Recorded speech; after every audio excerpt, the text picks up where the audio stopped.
Sejam bem-vindos a mais uma análise de rates, quadro aqui no canal em que a gente escolhe um rate de forma aleatória e faz uma abordagem completa sobre esse rate, para entender o seu modelo de negócios, como ele funciona, como ganha dinheiro, e também uma análise fundamentalista para ver se está barato, se está caro, se faz sentido a gente estar alocando os nossos recursos, nossos investimentos nesse rate. E o rate que a gente vai fazer análise no vídeo de hoje é o Crown Castle. A gente vai fazer uma abordagem aqui bem completa para vocês, e no final do vídeo a gente vai fazer uma comparação com outro rate que a gente já trouxe aqui no canal, que é do mesmo setor, e fazer uma comparação para ver qual dos dois é mais vantajoso para a gente estar comprando e investindo nosso dinheiro. E se essa é a primeira vez que estamos encontrando, muito prazer. Eu me chamo Yuri Leite, sou consultor de investimentos que é feito na Irlanda e CEA no Brasil, e hoje a gente vai fazer uma análise completa aqui sobre o rate Crown Castle, como eu falei. Começando então aqui nossa apresentação, vamos ver o que a gente vai falar no vídeo de hoje. Na parte do modelo de negócio, a gente vai explicar o que é o rate, a estratégia dele, a sua diversificação e os riscos se você está investindo no rate. Na parte da análise fundamentalista, a gente vai falar um pouco mais do lucro do rate, das dívidas livres, da parte do dividend yield, e também vamos dar uma análise aqui do preço médio que a gente sempre faz para ver se está barato, se está caro, como é que ele está performando. No final, como eu falei, a gente vai fazer uma comparação com outro rate, que é o American Tower, que é para ver qual dos dois vale mais a pena a gente estar fazendo investimentos neste momento. Mas antes de tudo, deixa eu pedir para você deixar aquele seu like aqui embaixo e se inscrever aqui no canal, principalmente se você quiser entender mais sobre o rate, vai pesquisando mais sobre esse veículo de investimentos que é focado em mercado imobiliário nos Estados Unidos e no resto do mundo. A gente tem vídeos aqui todos os meses, a gente faz uma análise completa. Se você se interessar, se inscreve aqui que a gente vai estar fazendo todos os meses, você pode acompanhar. Para começar, então, vamos falar um pouco aqui de como tudo isso começou, né? A história do Crown Castle, na verdade, começa em 1994, quando a empresa foi fundada como Crown Castle International. A empresa começou a construir torres de comunicação sem fio em todo o país dos Estados Unidos, fornecendo infraestrutura para operadoras de telefonia celular e outras empresas de tecnologia. Mas apenas em 98, a Crown Castle se tornou uma empresa pública listada na Bolsa de Valores de Nova York. Nos anos seguintes, a Crown Castle continuou a expandir sua presença em todo o país, todos os Estados Unidos, adquirindo outras empresas de infraestrutura de comunicação sem fio e construindo novas torres. Em 2007, logo antes da crise do subprime, a empresa adquiriu o Global Sign, uma das maiores empresas de infraestrutura de comunicação sem fio do país, por 5,8 bilhões de dólares. Essa aquisição ajudou a Crown Castle a se tornar uma das maiores empresas de infraestrutura de comunicação sem fio do mundo. Hoje, a Crown Castle possui mais de 40 mil torres de comunicação sem fio em todo o país, além de 137 mil quilômetros de rede de fibra ótica já instalada. Vale ressaltar que é de alta velocidade, que já é nova tecnologia. A empresa fornece infraestrutura de comunicação sem fio para algumas das maiores operadoras de telefonia de celular do país, incluindo AT&T, Verizon e T-Mobile. A Crown Castle também está envolvida no desenvolvimento de tecnologias emergentes, como o caso do 5G e do Internet of Things, que é a internet das coisas, que exigem infraestrutura de comunicação sem fio de alta qualidade e também com alta confiabilidade, porque requer essa comunicação simultânea em todos os veículos. Então tem que ser bem rápido e tem que ser confiável de que a informação vai ser transmitida. E aqui é um pouco de como o modelo de negócio deles funciona, né? Eles têm aproximadamente 40 mil torres, e aí essas torres, elas provém a fundação crítica de capacidade de cobertura.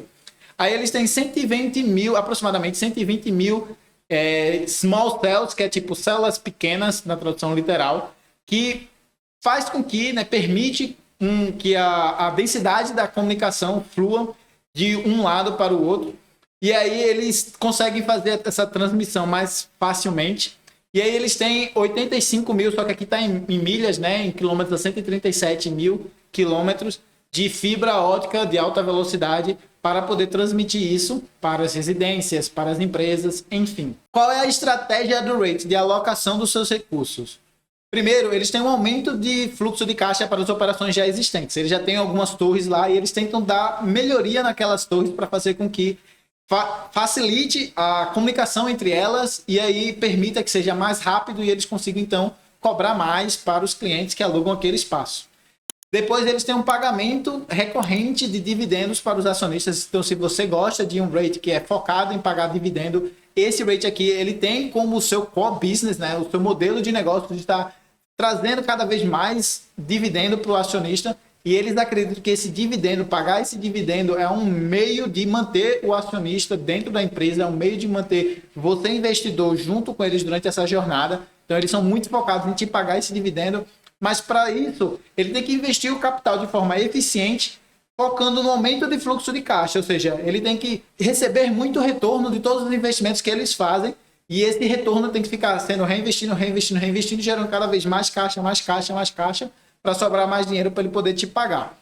E aí isso gera um aumento no pagamento de dividendos, porque fica cada vez mais acúmulo de capital ali dentro das transações, e aí sobra mais dinheiro e ele pode estar fazendo esse pagamento para você que é acionista. Falando um pouco agora da diversificação geográfica, ele só está nos Estados Unidos e ele tem 3 tipos de serviço, né? Tem as torres, tem as células pequenas, as small cells, e tem as fibra ópticas.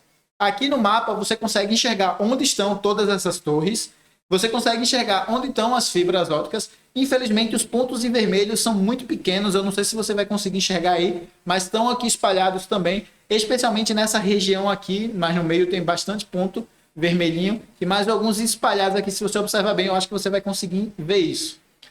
E aqui, porque eles estão apenas nos Estados Unidos, né? O Rate, né? A Crown Castle, eles acreditam que o mercado americano é o que tem maior confiabilidade e maior retorno sobre esse mercado de dados. E aí eles trazem esse gráfico aqui, onde eles trazem na linha vertical a média de revenue, a média do lucro que eles conseguem por usuário, e na linha horizontal é o consumo de dados para cada inscrito. E vejam que também tem a questão do tamanho da população. Então, tem a população aqui de até 70 milhões, de 215 milhões e de 300 milhões. E aqui, veja que o Brasil, por exemplo, a gente paga muito pouco pelo dado, é muito barato, principalmente porque a nossa moeda é muito desvalorizada e a nossa população é relativamente grande, mas, ao mesmo tempo, a gente não consome tanta data assim. A gente não consome muito dado, feito, por exemplo, a Índia, que consome muito mais dado, tem uma população maior, mas é mais ou menos a mesma questão do nível de preço, mais ou menos o mesmo retorno, lucro que eles obtêm com o Brasil e com o México. Isso porque a Índia também tem uma moeda super desvalorizada, né? O Brasil é $1 para cada mais ou menos R$5 agora. A Índia é 80 rupees para cada euro, dá mais ou menos uns 70, 60 rupees para cada dólar. E aí os Estados Unidos estão lá em cima, veja, eles consomem muito dado, porque tudo tem muita comunicação, e ao mesmo tempo eles também têm um retorno muito grande, porque já é o pagamento no próprio dólar. Então, seguindo aqui adiante, vamos ver aqui o direito de concessão. Esse rate, ele é focado nas torres, né? A torre está alocada ali no espaço. Aquele espaço, ele é concedido para a empresa, para que eles possam construir a torre e fazer essa transmissão de dados. Algumas das torres, alguns dos espaços já são do próprio rate, alguns são alugados, eles trazem aqui em cinza a porcentagem que vai vencer em até um ano, de 1 a 5 anos, de 5 a 10, 10 a 20, 20 ou mais, e aqui é o quanto eles possuem. E em azul é o percentual de todas as torres que eles têm. Então, por exemplo, 1% das torres que eles estão para perder a questão do aluguel do terreno em até um ano, representa 2% de todas as torres. Então, assim, dá para ver que pelo menos no curto espaço de tempo, né, até 5 anos, no caso até 10 anos, eles não têm tantas torres assim que vão ficar sem ter esse revenue, sem ter esse lucro entrando por conta dos aluguéis. Então já está meio que precificado aqui que eles, pelo menos até 10 anos, eles estão tranquilos. O que é muito bom, porque o aumento da taxa de juros agora não vai impactar tanto na questão dos aluguéis para eles. Seguindo então adiante, tem a ocupação das propriedades. E a gente vai falar mais adiante que são dos problemas do rate, porque praticamente 70% dele está alocado em apenas 3 empresas. A Verizon, a T-Mobile e a AT&T. Essas 3 empresas são muito grandes, são realmente muito grandes e dificilmente vão quebrar. Mas, ao mesmo tempo, são apenas 3 empresas, né? Então é uma concentração muito grande em apenas 3 empresas. E aí a gente entra justamente na parte das dívidas. Vejam que eles têm 2 tipos de dívidas aqui. Tem as dívidas que são fixas e tem as dívidas que são variáveis. As dívidas fixas para 2023 estão ali na casa dos 3,2% de taxa que eles vão ter que pagar, que não é uma dívida tão alta assim. É apenas 789 milhões de dólares. Então é uma coisa muito tranquila para eles, porque a taxa de juros que está sendo cobrada no mercado em 2023 hoje agora está muito maior do que isso. Mas percebam que já na variável eles têm que pagar 5,2%, que está mais ou menos ali em linha com o que está sendo cobrado pela Fed Funds Rate, né, que está ali na casa dos 5 a 5,25. Então eles ficaram ainda meio que dentro da margem. Para 2024, eles têm uma taxa ali fixa de 3,3%. De novo, bem abaixo, né? Já a variável já está em 4,8%, já precificando uma leve queda. Em 2025 vai diminuindo, vai diminuindo. Então percebam que, em geral, na média, né, eles têm 19.142.000 em dívida, e na taxa fixa representa ali mais ou menos 3,7% da fixa. Já na parte variável, ele tem 2.748.000 em dívidas e representa a taxa média ali de 4,6%. Vamos falar aqui um pouco agora da questão da performance, como esse rate tem performado, né? E aí ele traz na linha com o triângulozinho é o Crown Castle, na bola é o FTSE/NR Rate, que é um fundo de rates, é um índice de rates, e tem o S&P 500, que é um índice, o benchmark normal que a gente compara nos Estados Unidos.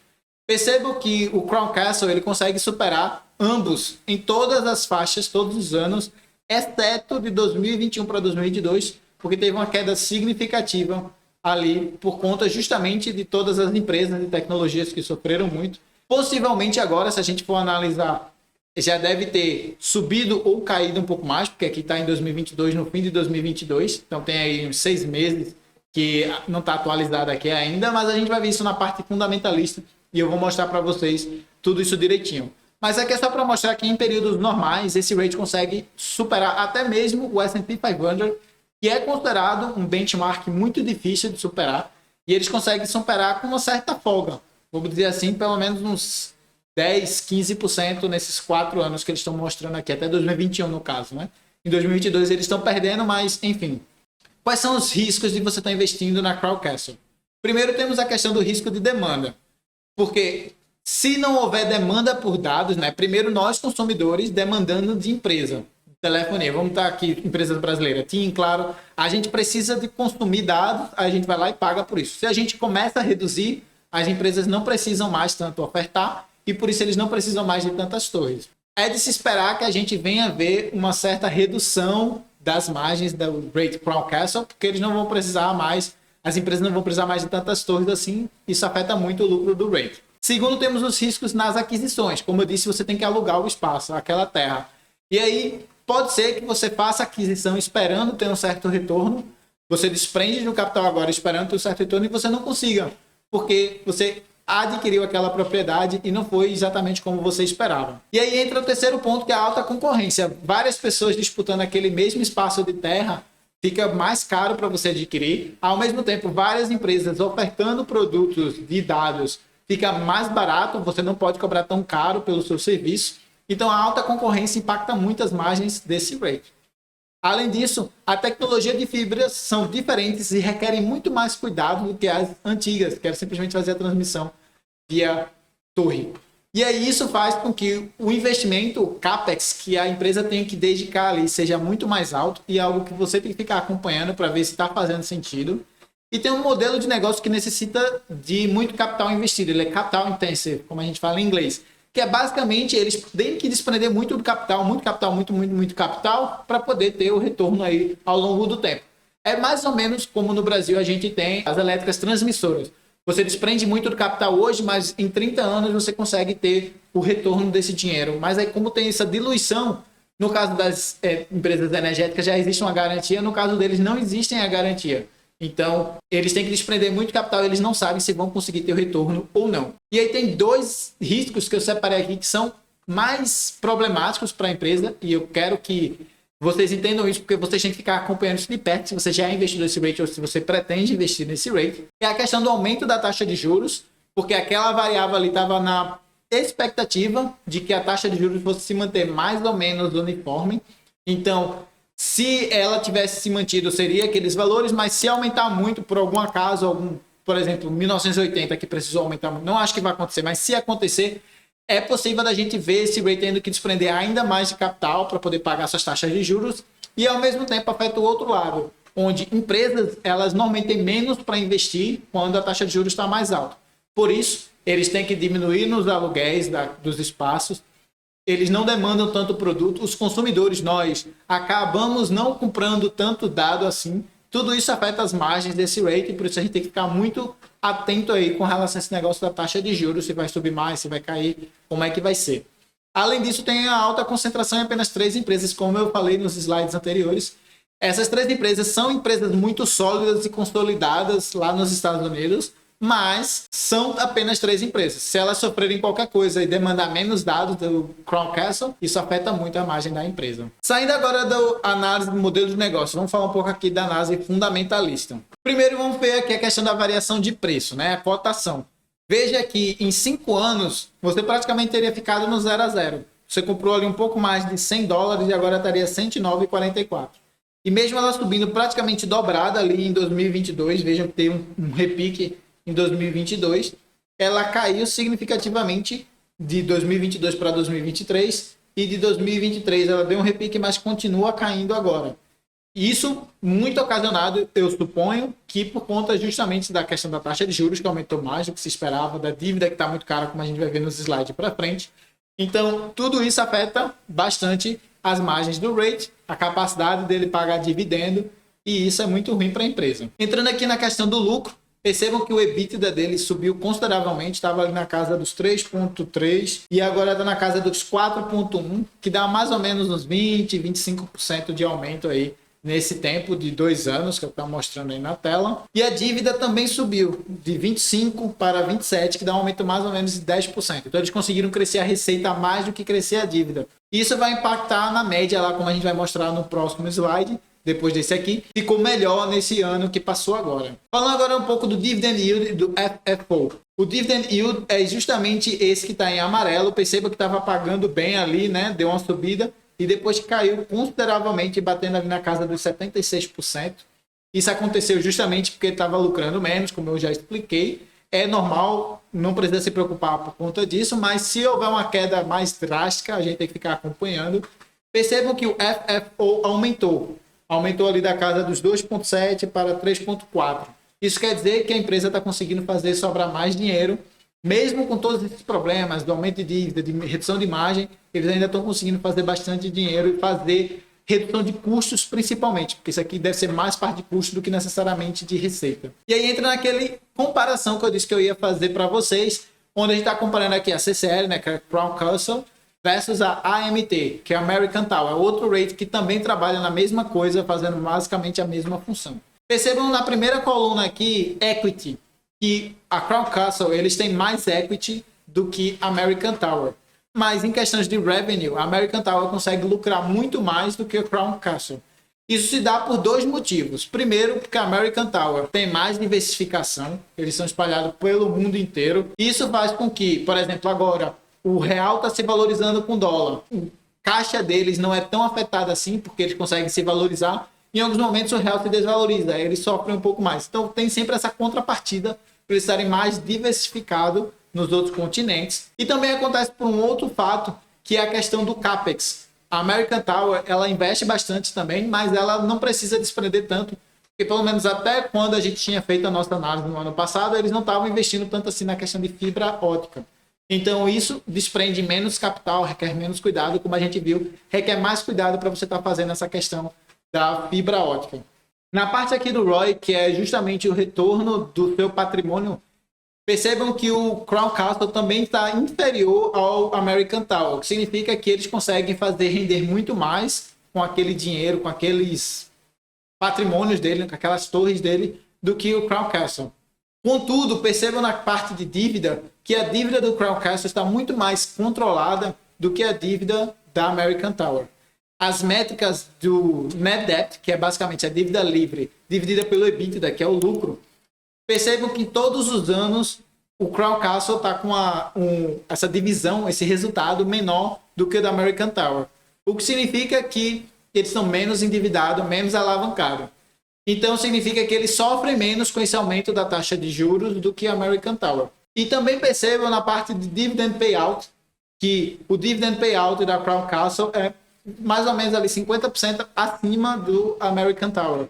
O que significa dizer que justamente aquele foco de estar pagando dividendo é muito mais consolidado dentro da Crown Castle do que necessariamente da American Tower.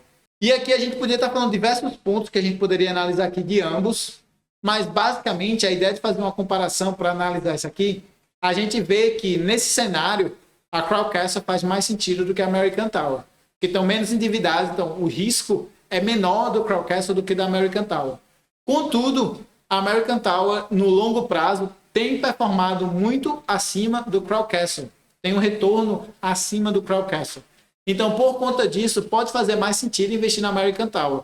Mas, ao mesmo tempo, eles não estão focados na parte de fibra ótica, que possivelmente vai ser o próximo boom dentro das empresas de comunicação, por conta da internet, de ser mais rápida, de oferecer um serviço melhor.